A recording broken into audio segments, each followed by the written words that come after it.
¿Qué tal? Muy buenas tardes, soy Héctor de Mauleón, le doy la más cordial bienvenida a una nueva emisión de El Foco.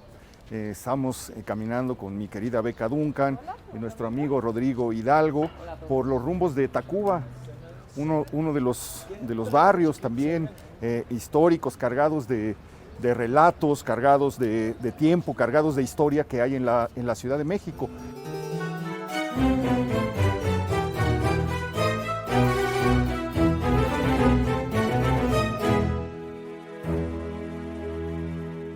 Leía yo hace unos días, buscando otra cosa, una historia maravillosa que me encontré de Tacuba. Ustedes saben que en 1539 Zumárraga inició un proceso para averiguar dónde estaban los ídolos del Templo Mayor. O sea, ¿dónde habían quedado? Okay. Se los escondieron.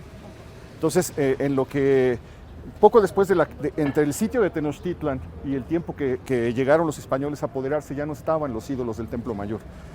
Los que había visto Bernal, los que le dieron tanto pavor, que confundió con dragones, que llamó demonios, que esos recintos que estaban llenos de sangre, etcétera, donde describieron a Tezcatlipoca, a Huitzilopochtli, a Cihuacóatl, algunos otros, los bultos le llamaban en ese tiempo, desaparecieron.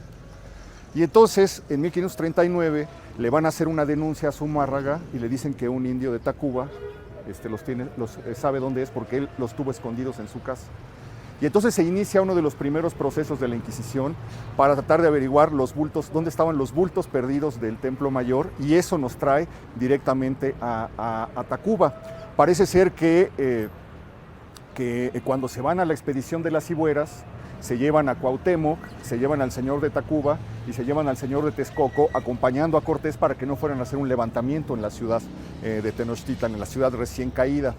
Y antes de irse, ellos encargan que los tengan escondidos y que los lleven en canoas de Tacuba a Azcapotzalco, luego de Azcapotzalco los vuelven a meter en una casa de Tenochtitlan y luego el rastro se pierde y desde 1539 no se sabe dónde están los bultos que horrorizaron a Cortés y a Bernal Díaz del Castillo, en una historia que comienza precisamente en el poblado de Tacuba, un lugar que formaba parte de la Triple Alianza famosa, que era más bien un vasallaje medio gandaya por parte de los mexicas, porque los usaban para sus guerras y para lo que necesitaban, y les daban la quinta parte del botín. Lo partían en 5 mitades. 2 mitades eran para los mexicas, 2 mitades para los texcocanos y la más pequeña para los señores de Tacuba. Pero había otra cosa que es fascinante también. El señor de Tacuba, hay un relato increíble de que el señor de Tacuba tenía un espejo, que era un espejo de adivinación.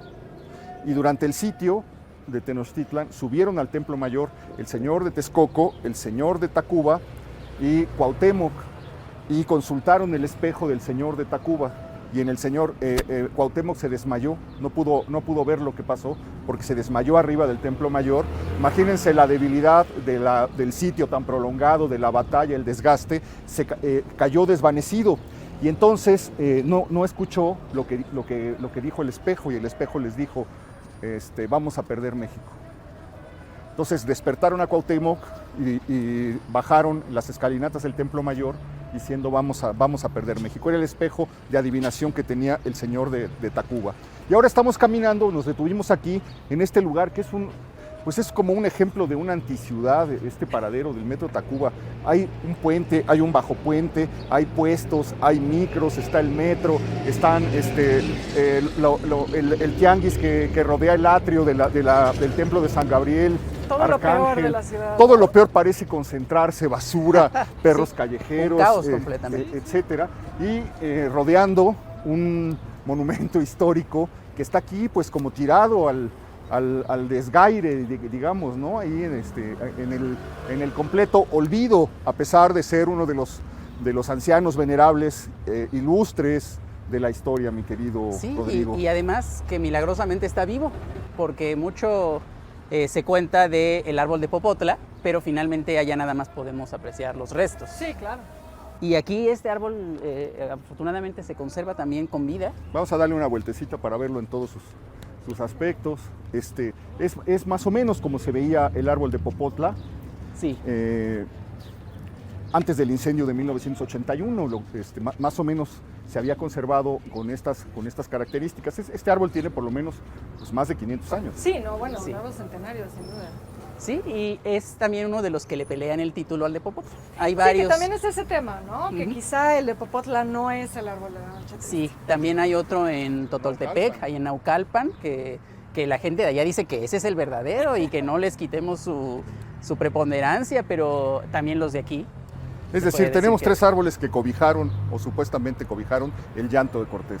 Así es. El árbol de Popotla, conocido como el árbol de la noche triste, el ahuehuete de Tacuba y el que está por el Santuario de los Remedios en Naucalpan. Así es. El de Popotla, se lo contábamos en alguna ocasión, se quemó en 1872 por primera vez. Lograron rescatarlo, logró sobrevivir porque todos los vecinos del pueblo de Popotla y de Tacuba se congregaron esa noche en el árbol. Y cuenta Manuel Rivera Cambas que la columna, la antorcha de fuego se veía desde el centro de la Ciudad de México. Entonces mucha gente llegó a ver qué estaba pasando y comenzaron a ayudar para apagar ese árbol que ya tenía la fama histórica. Recordábamos en un programa pasado que incluso tenía una piedrita, una roca, que decían que era la roca en la que se había sentado Cortés. Esa roca desapareció. Y en 1981 se volvió a quemar por un cortocircuito de una feria, dicen, que se había colocado a los alrededores. Y mire cómo no aprendemos. Vamos a acercarnos a la cámara. Cómo la historia no nos enseña absolutamente nada. Se murió el árbol de Popotla precisamente por esto. Y ahorita venimos y le ponemos aquí el enchufe eléctrico con los El cables. diablito. Ahí la tela adhesiva para que no estén los cables pelones, esperando que en cualquier momento, amarrado Sí, allá va hacia arriba. que en cualquier momento vuelva a haber un cortocircuito y se vuelva a perder algo, que a pesar de que aquí le habían puesto una reja, pues ya la dejaron ahí abierta para que entren a conectar su luz, pues supongo que los vendedores ambulantes de los alrededores. Pero bueno, así en un ratito se pueden ir 500, 700 años de historia, ¿no? Sí, sí, con un chispazo. Sí, totalmente. Es desgraciadamente muestra de que no apreciamos a veces nuestros monumentos históricos o no les damos gran importancia. Aquí en la acera de enfrente donde está esta unidad habitacional, antes había un molino y en la barda tenía una inscripción donde decía, o eran unos versos acerca del árbol que había cobijado el llanto de Cortés. Entonces también ya desde entonces existía esa disputa entre los árboles por cuál era el auténtico y el verdadero. Pero ahora que ya no existe el molino, pues ya está un poco... ¿Y qué has podido encontrar sobre ese molino? ¿Hay alguna historia ahí interesante? No, Era un una molino- zona es un de molino haciendas y bastante molinos, Tacuba. Sí. Era una zona de haciendas y de molinos. Lo del árbol llama mucho la atención porque vamos a borrar, hacer un ejercicio como de imaginación, para borrar todo lo que tenemos alrededor. Este árbol ya estaba cuando, en donde estamos precisamente es en la plazuela del centro ceremonial de Tacuba, donde estaban los templos más importantes, los templos principales. Ahora hay por aquí, por allá enfrente, un centro comercial. Allá había una cosa que hasta 1970 se conocía como el Cerrito de Tacuba. Sí, ahí Era- enfrente donde está Foto Latino. Es eso, ahí. Sí. El Cerrito de Tacuba era un cerro artificial, porque lo que pasó es que dejaron arrumbadas las piedras de la demolición de los templos principales y probablemente había un basamento ahí sobre el que empezó a crecer la vegetación y los árboles, etcétera, y pasaron 300 años y la gente daba por hecho que era un cerrito, el Cerrito de Tacuba, hasta que alguien se metió en un litigio para apoderarse de él porque se dio cuenta que de ahí se podían sacar, que era en realidad una construcción prehispánica y que de ahí se podían sacar los materiales que él podía vender como materiales de construcción para edificar las casas del pueblo de Tacuba. Entonces estamos en una zona donde, pues imaginemos México Tenochtitlan, algo parecido, un recinto ceremonial, donde está el templo de San Gabriel Arcángel. Probablemente estaba uno de los basamentos más importantes, o de los cues que les llamaban en ese tiempo, más importantes de lo que era Tacuba. Una de las 3, digamos, potencias que formaban la Triple Alianza junto con los mexicas. Estamos precisamente en un lugar donde terminaba la tierra también y comenzaba la ribera del lago. Lago, así ¿No? es. Para añadir un poco a esto del cerrito, ya en entrado el siglo XX Encima se construyó una casa muy particular, con un estilo afrancesado muy Como interesante, ecléctica. sí, muy ecléctica, que fue conocida como el Castillo de Tacuba, y también muchos de los vecinos lo Encima del recuerdan con ese cerrito. nombre. ¿Sí? Eso lo desapareció en 1970. En 1970 comenzaron muchas transformaciones en este lugar. Comenzó, por ejemplo, la construcción del metro, que provocó que se hicieran muchísimos descubrimientos sobre el pasado de Tacuba. Aparecieron los muros del viejo convento franciscano, del que se sabe poquísimo. Me imagino que Rodrigo nos platicará ahora los datos que haya podido reunir. Vamos a entrar en una zona muy de puestos ambulantes y eso. Entonces vamos a caminar rápido para no apretujarnos aquí y nos vemos en la entrada del templo de San Gabriel, ¿les parece? Claro. No se vaya, acompáñenos.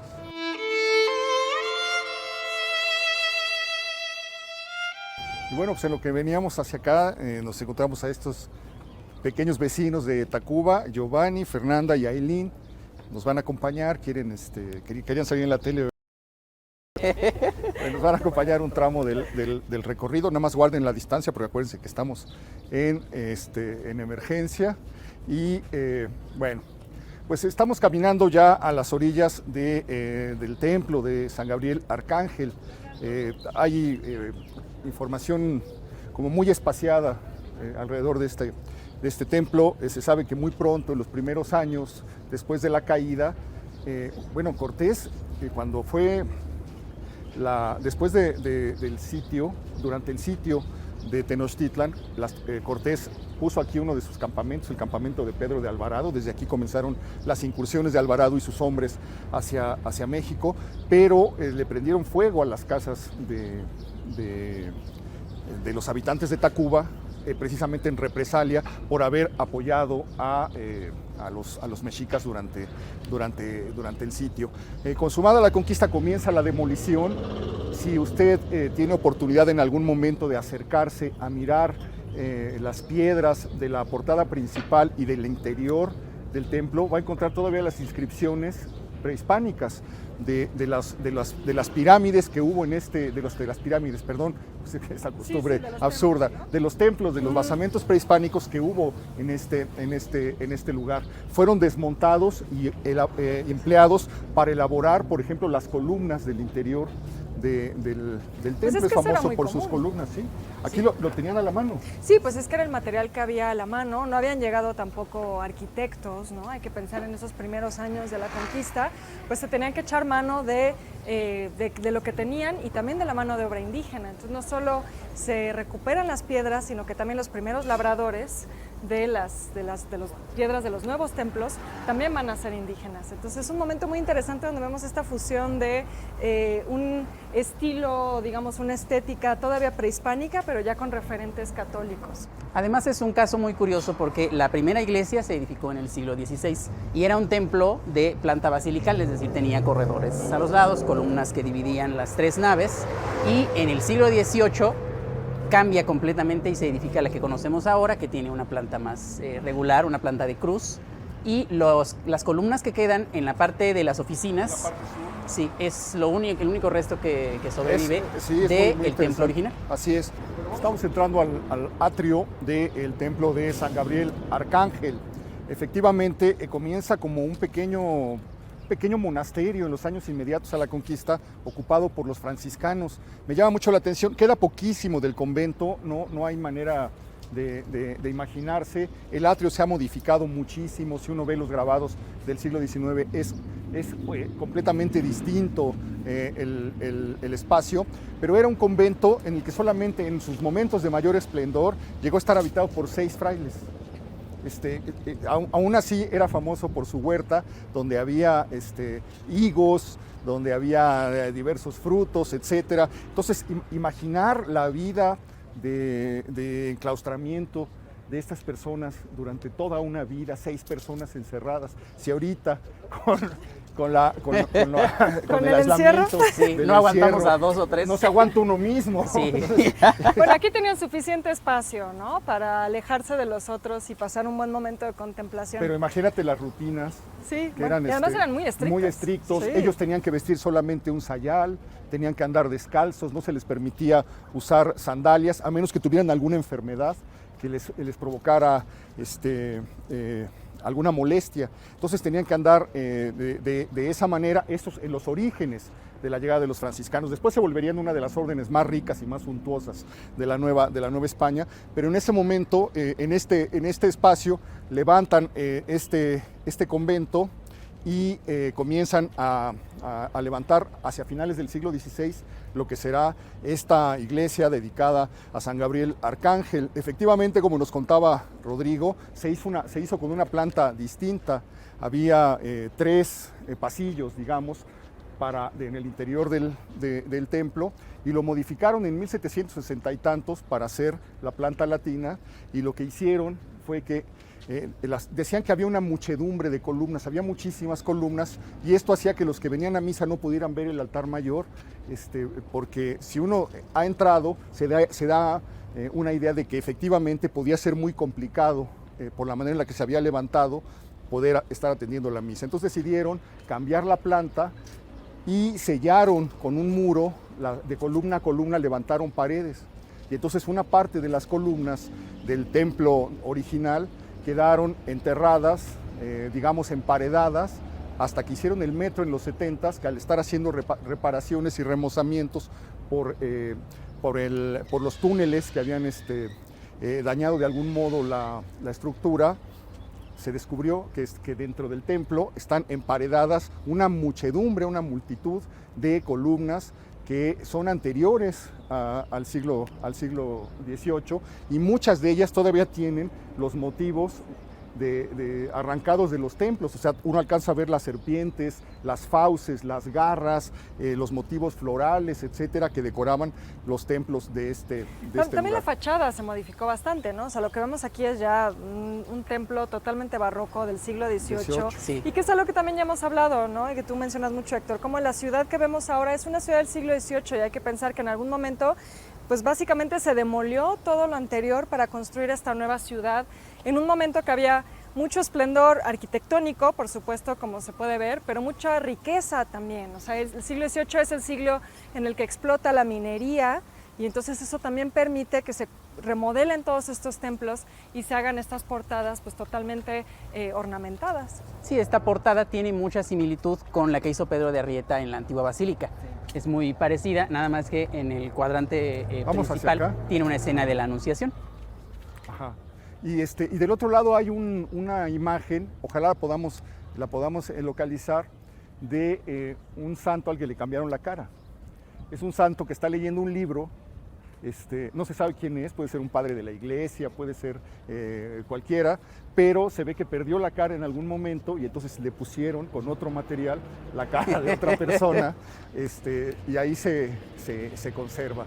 Es un templo, si usted ha entrado, es un templo de verdad muy interesante, muy bello, con unos retablos magníficos. Ahorita está todo cerrado. Cuando pase esto valdría la pena darse una vuelta. Ahí está la imagen, mira, con el libro. Está con el libro, no está identificado quién es, no se ha logrado identificar, nadie lo sabe, y lo que se descubrió es que en algún momento le pusieron la otra cabeza, digamos, porque perdió se la sustituyeron, ¿no? La original. Un poco entonces, como en contracara, ¿no? Exacto. Algo así. Oye, bueno, pues digamos, muy poco lo que queda en Tacuba del viejo Tacuba original. No podemos imaginarnos cómo era la calzada, no podemos imaginarnos cómo era la zona ceremonial. Comenzaba desde este punto donde nos encontramos hacia allá, hacia donde estaba, como mencionamos, el Cerrito de Tacuba. Digamos, de aquel lado de Avenida Azcapotzalco y de Marina Nacional se extendía una cosa que se conocía como la explanada, y era la explanada precisamente rodeada de templos.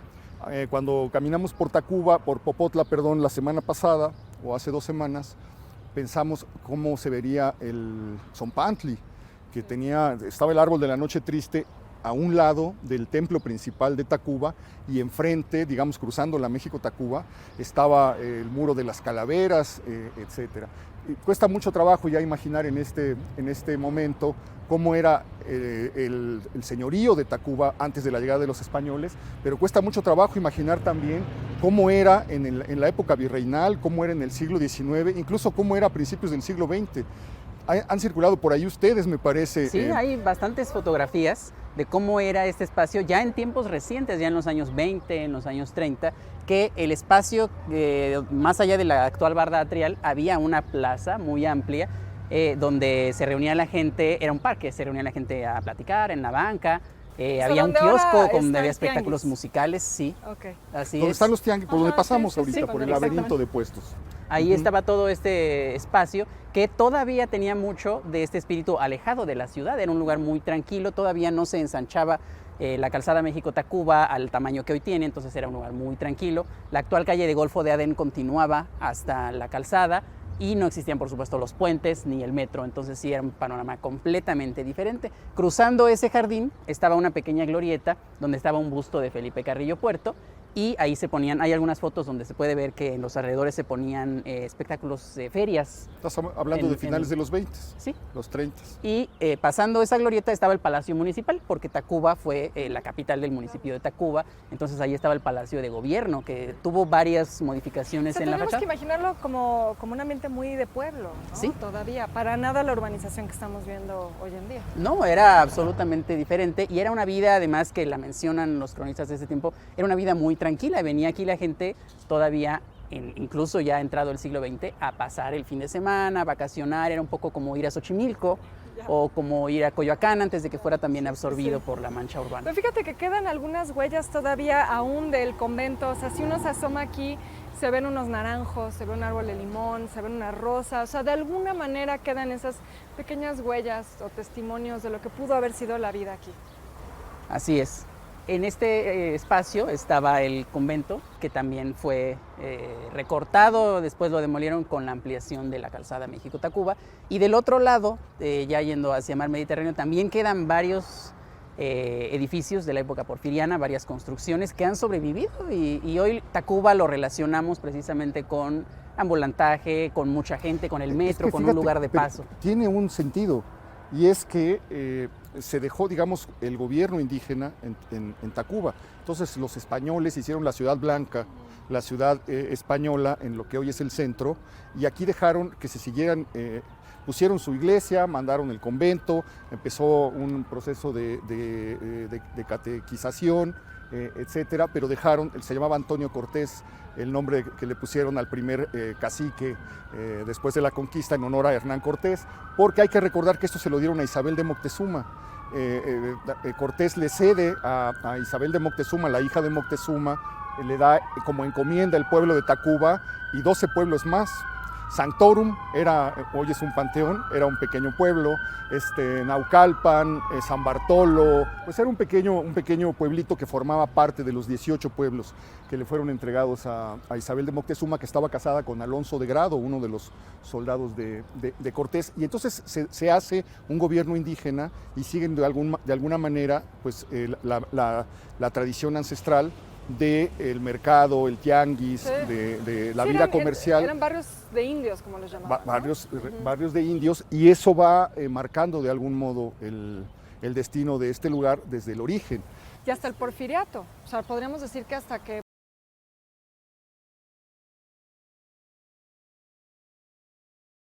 Yo creo que es un intento que fracasa, pero bueno, vamos a hablar un poquito de eso. Si nos vamos hacia adelante, hacia esa parte, vamos a buscar estos edificios de los que nos habla Rodrigo para seguir caminando por el barrio de Tacuba. ¿Ustedes los van a dejar atravesarse la México-Tacuba? ¿No se preocupan sus papás? ¿No? Bueno, pues acompáñenos, no se vayan.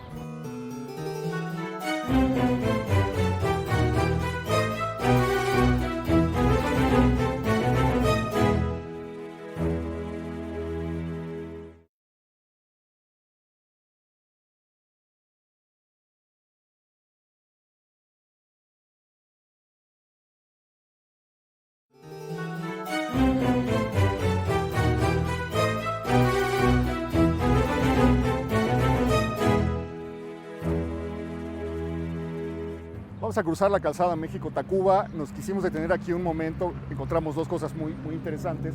Aquí se puede ver perfectamente el trazo que seguía la vieja calzada de Tlacopan, la calzada de México-Tacuba. Aquí vemos cómo viene, digamos, de Popotla, se curva y otra vez se vuelve se va quebrando a medida que va siguiendo el camino de los lagos.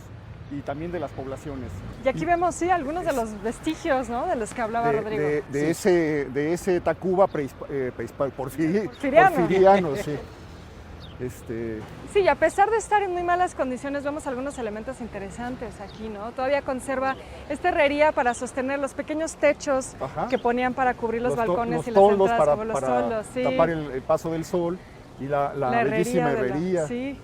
El trabajo de la cantera es una construcción de finales del siglo XIX, de principios del siglo XX, que nos lleva a un pequeño callejón escondido que desemboca en mar Mediterráneo. Comentábamos con Rodrigo que también esto se volvió una zona, especialmente por la zona en la que estamos caminando, durante muchos años, de piqueras, de cabarets, de hoteles de paso, un rincón del vicio en Tacuba. Sí, algunos todavía sobreviven, sobre todo en la entrada hacia la avenida Azcapotzalco desde México-Tacuba. Ahí escondidos quedan algunos de estos barecitos que sí siguen siendo un resquicio del pasado, y eso también tiene que ver con que de este lado antiguamente estaba el mercado de Tacuba, porque ahora lo conocemos del lado sur, claro. Pero originalmente estuvo del lado norte, donde hoy está unas instalaciones de la policía y un ministerio público. Un ministerio público, esa era la zona. Ahí estaba el mercado. Del mercado. Ok, bueno, pues vamos a caminar por el último tramo de mar Mediterráneo antes de llegar al entronque con nuestro siguiente recorrido, que es la misteriosa avenida Azcapotzalco, una de las zonas más extrañas de la ciudad, pero todavía vamos a alcanzar a ver aquí algunas construcciones antiguas. Espero que alcancemos a ver la vieja vía del tranvía que llevaba a Azcapotzalco, que venía desde el Zócalo, ¿no? Sí, venía desde el centro de la ciudad y llegaba hacia Azcapotzalco por esta calle, pasaba por la parte de atrás del mercado, que esta calle, como comentamos también en el programa anterior, llevaba el nombre de Moctezuma, y aquí estuvo un cine, que era el cine Iris, justamente aquí a la vuelta, donde ahora hay unos billares que todavía tienen el nombre de Iris. No hemos mencionado el Mitla. No. Y el cine Tacuba, que son pues los emblemáticos de la calzada México-Tacuba, ¿no? Antes de llegar al Popotla. El Tacuba original, porque ahorita hay un Tacuba que es porno, pero hubo otro Tacuba que ahora es una tienda suburbia, todavía conserva la fachada, que era muy curiosa, como un arco muy grande.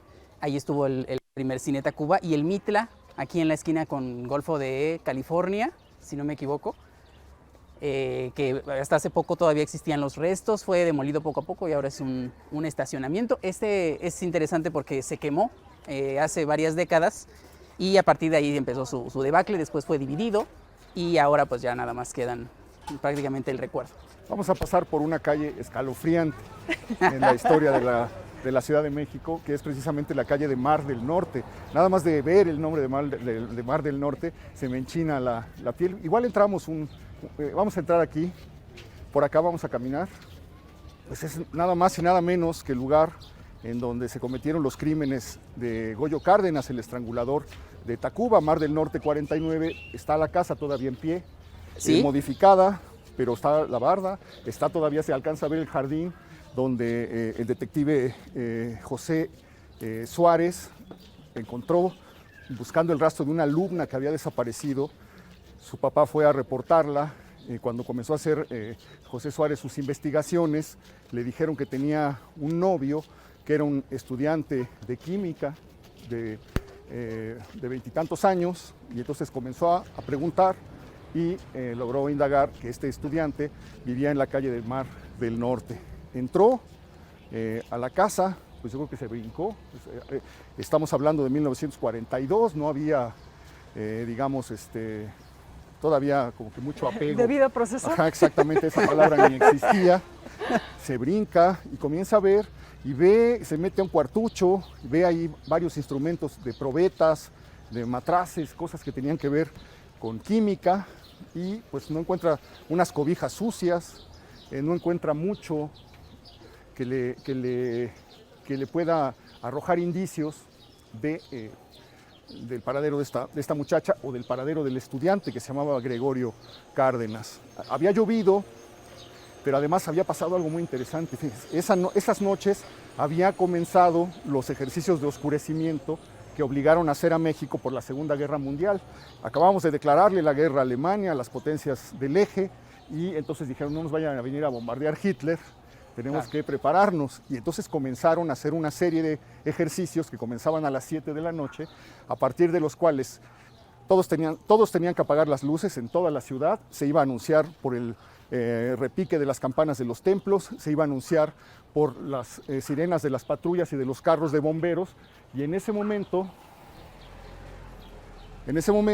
todas las personas tenían que apagar la luz de sus casas, y si iban manejando se tenían que orillar y apagar los fanales de los autos. Se le conoció como el apagón, y ahí viene la conga con el apagón. ¿Qué cosas suceden? Porque pues, aumentaron profundamente los embarazos, los noviazgos y las bodas. Y mientras esto estaba ocurriendo, había comenzado el primero o el segundo de los oscurecimientos, cuando es reportada la desaparición de esta joven, se llamaba Graciela, y entonces el detective se mete a la casa, acababa de llover, y buscando en el jardín vio como un bulto de tierra removida en los que parecía aparecer algo, como una flor podrida, como una raíz podrida, y era una mano. Entonces comenzó a desenterrar, y de esa manera encontró el cementerio particular de Gregorio Cárdenas, el estrangulador de Tacuba, uno de los monstruos favoritos de la nota roja del siglo XX. Causó verdadero horror cuando se hicieron. Ustedes han sacado algunas fotografías, me parece. Hay varias fotos. Cuando se hace el descubrimiento, todos los vecinos, y desde las azoteas contiguas se asoman a ver qué está pasando. Están desenterrando mujeres.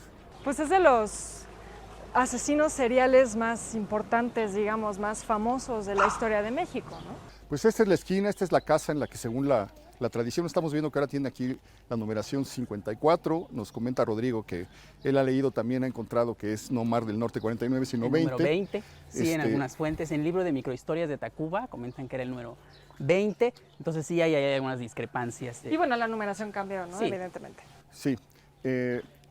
La tradición, los vecinos señalan este lugar como el domicilio. Detrás de estos muros habría sido donde se encontró el jardín, con las 4 mujeres que había secuestrado previamente, 4 prostitutas que había levantado, las había traído a este lugar, las había estrangulado, y comienza esa historia que tanto horrorizó y fascinó a la gente de ese tiempo, del año 1942, un hombre que decía que estaba haciendo unos experimentos para volverse invisible, que decía que escuchaba cómo le crecía el cabello. Y era estudiante de la Escuela de Química que se encontraba en esta misma atrás. calle, ¿no? Sí, pasamos. Por eso, digamos, que él estaba aquí. La Escuela de Química, además, es un edificio muy interesante, que Sí. es un conjunto que se inaugura en la época de Venustiano Carranza, y que tiempo después fue la Prepa Popular Tacuba, que también mucha gente es como hasta la actualidad. Y todo esto estamos en el barrio de la Santa Cruz de Atenco, que se llamó así por una cruz de piedra que la pasamos hace un momento también, y ahí está, todavía se conserva. Bueno, pues guarda un poco del viejo Tacuba, este tramito de Mar del Norte que acabamos de recorrer. Nos vamos a mover hacia la avenida Azcapotzalco. Ya nos perdimos de vista pues las piqueras y esos viejos cabarets que todavía quedan. A ver si de regreso alcanzamos Nos quedamos un rato. vamos a darnos una vuelta para hacer un estudio de campo. Mientras tanto nos vamos a mover hacia avenida Azcapotzalco. No se vaya, compañero.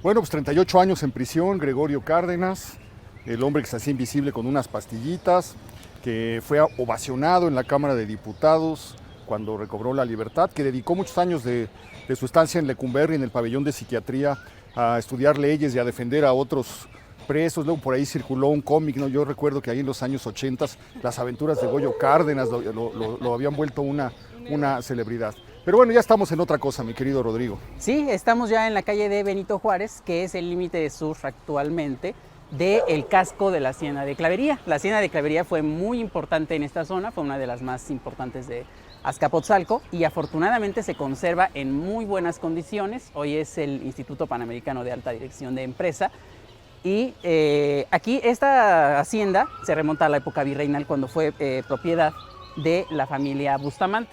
Después propiedad de la familia Manterola, ya en tiempos más recientes. Y esta misma familia Manterola la tuvo hasta principios del siglo XX, que es cuando empiezan a fraccionar los terrenos que habían pertenecido a la hacienda para crear la colonia Clavería. Pero primero no era la colonia El Imparcial. Sí, la colonia El Imparcial estaba pegada por el lado de la avenida Azcapotzalco. Eran dos franjas que estaban Clavería rodeaban la avenida Azcapotzalco. Y en 1906 es cuando convencen al señor Manterola de que fraccione el resto de su hacienda para crear la colonia Clavería. ¿Clavería es un apellido? Yo por ahí había leído que había un primer dueño de apellido Clavería que estaba muy relacionado a las minas de Pachuca. Sí. Pero no sé si quizá ese sea un dato impreciso.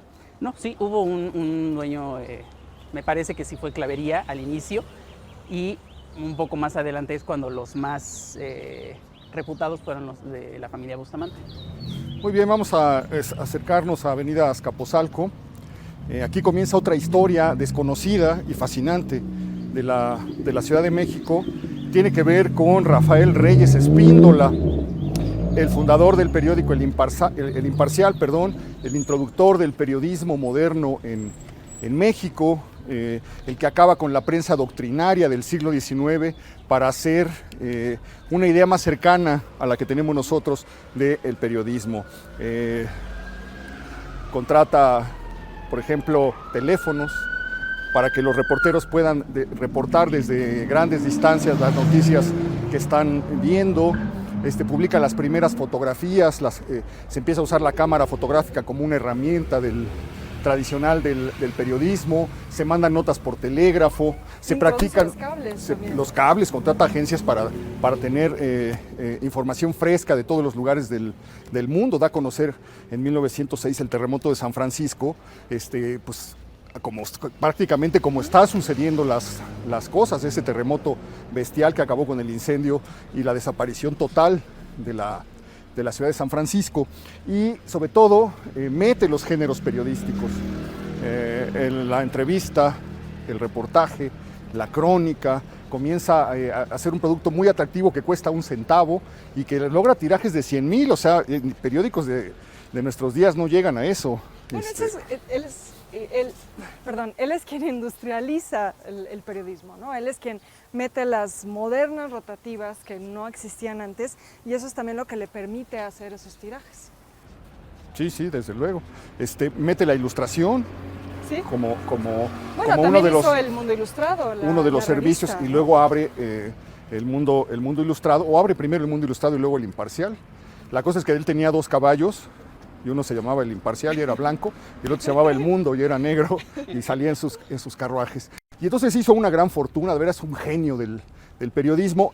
Por otro lado, también estableció una de las peores tradiciones del periodismo mexicano, que es la relación con el poder político. Recibe una subvención de 50,000 pesos de parte de Porfirio Díaz para mantener el periódico, y entonces, pues en el periódico hay de todo, pero no hay críticas a Porfirio Díaz. Es muy interesante ver El Imparcial de 1910, de cuando empieza la revolución, cómo la empieza a registrar y cómo va anunciando que ya fue aplastada la rebelión, que ya fueron aplastados los revoltosos, que el gran triunfo del Ejército Federal, etcétera, negando totalmente lo que estaba sucediendo. Bueno, pues hace una gran fortuna, compra el Hotel Regis, lo que fue el Hotel Regis, para poner ahí la redacción del Imparcial en la calle de Doctor Mora. Y que además también iba a ser un proyecto muy moderno, porque se anunciaba en otros periódicos, entre ellos el Mexican Herald, que iba a ser el primer edificio con un sistema antiincendios,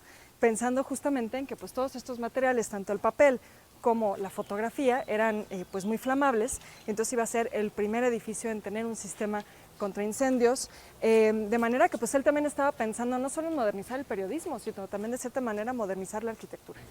Interesante. Y de repente pues se mete en un negocio que le dicen, oye, pues hay unos lotes allá a la venta por el rumbo de Avenida Azcapotzalco, del camino a Azcapotzalco, en la calle que une el pueblo de Tacuba con el pueblo de Azcapotzalco.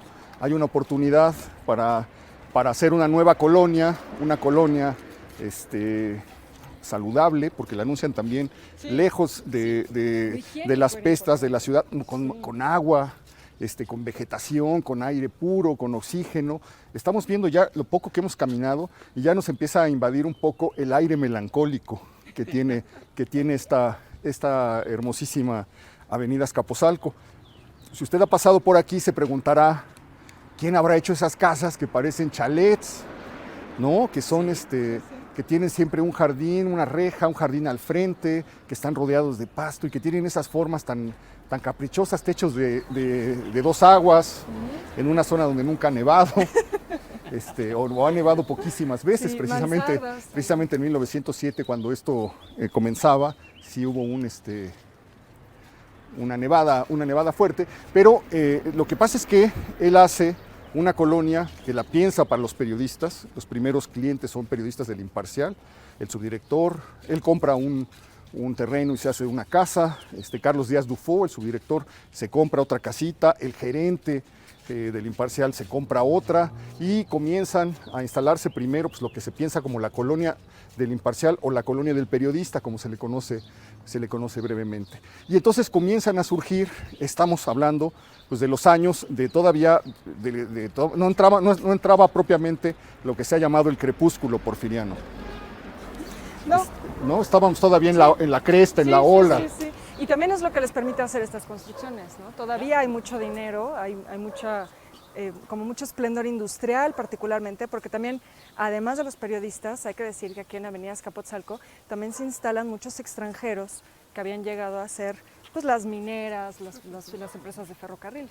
Mira, pues aquí tenemos algunos ejemplos. Sí. El de acá de hecho, esta era la casa de Carlos Díaz Dufo. Esa es la de Carlos Díaz Dufo. Una casa que era conocida como la Villa Robinson, porque aquí los vendían como villas alejadas de la ciudad, es decir, era una casa campestre donde podía la gente aquí venir a pasar su tiempo de ocio. Y en estos anuncios que mencionan, es siempre muy curioso leer todas las virtudes y las grandes ventajas que ofrecía la colonia del Imparcial, porque una de ellas es que venía el aire directo de las montañas, que no pasaba por la ciudad antes Entonces, de llegar aquí. Aire muy limpio, Sí, ¿no? sí, completamente. Oye, haría falta una placa que nos recordara que aquí vivió Carlos Díaz Dufo, periodista y cuentista notable, ¿no? Sí, bastantes casas de estas, haría falta investigar exacto, ¿no? su historia y saber a quiénes pertenecieron para hacerles honor. Es una colonia muy peculiar porque se fracciona a los lados del camino de Tacuba a Azcapotzalco en un espacio que antes había sido ranchos y otro tipo de terrenos baldíos. Allá estaba el rancho de Tenantetechi, ya en los límites con Tacuba, estaba el rancho Quemado yendo hacia la parte de la refinería, lo que hoy es la refinería de Azcapotzalco, y en ese momento todavía no existía clavería, es decir, aquí terminaban las casas y empezaban los terrenos de la hacienda. Ahí estaba la casa del señor Manterola, que era el dueño de la hacienda, su casa era parte también de la colonia del Oye, pues hay por ahí un conteo que habla de que llegaron a existir 60 haciendas en lo que comprendía Tacuba. Entonces era una zona de dinero también, era una zona por donde se producía mucho de lo que la ciudad comía. Eran sembradíos de muchísimas cosas y eso iba formando capitales que permitieron que se fueran levantando muchas de las construcciones que estamos viendo aquí, pero que lamentablemente muchas han desaparecido. Se ha acelerado su desaparición. Otro detalle curioso es que la redacción del Imparcial le pusieron aquí los nombres de los diarios, entonces queda aquí El Heraldo, Universal, Gacetilla, Excelsior, las calles que atraviesan todavía la avenida Azcapotzalco. Y la de Gacetilla, también hay unos anuncios de que ahí se hizo un fraccionamiento con casas más pequeñas y una de ellas, el Imparcial, la sorteó entre sus lectores. Hay varios anuncios donde se puede ver que hicieron una magnífica casa de 10,000 pesos de ese entonces para sortearla con es que todas además las siguió comodidades. siendo común. Es que además varios las años después. podías comprar en mensualidades. Sí. Creo que costaba, no recuerdo, costaba 1,500 pesos y podías irlo pagando. Mira, vamos a atravesarnos para ver esta belleza. Esta es la Villa Florio, que era de un personaje de apellido Florio, y también aparecen los anuncios de ese entonces, que se ha mantenido prácticamente sin cambios. Es decir, aparece anunciada la casa ya. Sí, en 1906.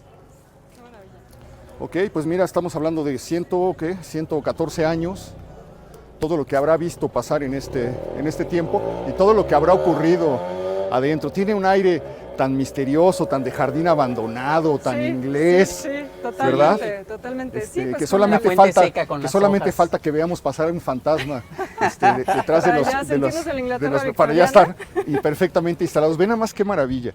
Estos jardines de ese tiempo, con esa melancolía tan señalada, con rincones umbríos, frescos, con la y que también es la fuente. época de los jardines, ¿no? Lo hablábamos en el programa anterior, como el concepto de tener estos jardines con un buen paisajismo, así es algo muy poco común, hasta bien entrado el siglo XIX, el pensil es de los pocos ejemplos, y cómo a partir del siglo XIX empieza a ver esta idea de la jardinería ya como un pasatiempo, como algo que tiene que estar presente en las casas y que tiene también mucho que ver con el romanticismo, con justo lo que dices, la nostalgia, ¿no? Este anhelo por ese mundo que se perdió por la industrialización y quieres recuperar al menos un pedacito de él en tu propia casa. Sí, qué maravilla. Sí, Oye, aquí- sí, no, perdón. adelante. No, aquí además un detalle interesante es que las casas por reglamento de la colonia tenían que tener ese alineamiento con jardines al frente y la casa metida. Todas tienen precisamente eso, pero yo creo que era también un gusto de época. Sí, claro. Era la intención de darle una uniformidad o una fisonomía determinada a este rumbo y que tenía que ver precisamente con las aspiraciones, con el sueño inacabado del porfirismo, ¿no? Que era traer estos rincones de Europa a la Ciudad de México, dando la sensación de que el país estaba en el progreso, que estábamos ya a la altura de las naciones, que ya podíamos ser interlocutores de Claro, era como esta idea las de naciones modernidad, ¿no? por primera vez después de un desastroso siglo XIX. Y luego vemos esto, cómo quedan como enclavadas entre construcciones modernas, aquí están escoltadas las dos casas por edificios modernos y le dan un aire de una violencia arquitectónica extrema. Sí, bueno, hay por ahí un arquitecto también gran cronista de la ciudad, Edgar Tavares, que hace el comparativo diciendo esto es arquitectura y eso es construcción. Bueno, mira, ahora ya no son hay que departamentos. confundirlos. Ya son departamentos. Sí. Bueno, es que muchas de estas casas se les ha tenido que dar ese uso, ¿no, Rodrigo? Sí, Muchas se porque- convierten en oficinas, en restaurantes. Claro. O sea, mantener una casa de estas debe ser muy complicado. Y sobre todo posterior a la revolución comienzan a existir estos conflictos de que la gente, muchas familias huyen del país, se van a refugiar a otros lugares del mundo, entonces las casas quedan solas, los familiares ya no se quieren hacer cargo de ellas, son unas casas gigantescas como sucedió en la colonia Juárez, muchos cuartos, caballerizas, cocheras, entonces muchas desafortunadamente desaparecen, las venden y otras tienen que tener otros usos, las dividen o conservan nada más algunos. Bueno, vamos a llegar a la esquina donde se ve una de las construcciones más hermosas de la calle. Me tienen sorprendido los niños que los encontramos en la Avenida Marina Nacional y como si fueran niños de mi tiempo, andan en la calle atravesándose puentes y ahí van con nosotros como si nada los tres hermanos. Bueno, pues llegamos a este tramo de la avenida Azcapotzalco. Estamos caminando también, Rodrigo, sobre una avenida prehispánica. Así es, el camino de Tacuba a Azcapotzalco, que a lo largo de estos tiempos ha sufrido muchos cambios, pero el trazo se ha mantenido prácticamente idéntico. En los anuncios de la colonia del Imparcial también promueven que aquí pasaba el tranvía cada 10 minutos. Podía venir la gente desde Tacuba hacia la colonia y posteriormente aquí se hicieron carreras de bicicletas, es decir, que el tráfico prácticamente, aparte del Claro. tranvía, era nulo. Y estas carreras no iban hasta Chapultepec, no era esa la ruta. Me No sé parece si era haber la leído misma. en algún momento algo de que las carreras se hacían desde Avenida Azcapotzalco y hasta Chapultepec, porque aparentemente el camino era muy bonito, muy arbolado, y entonces se prestaba mucho a ese tipo de actividades.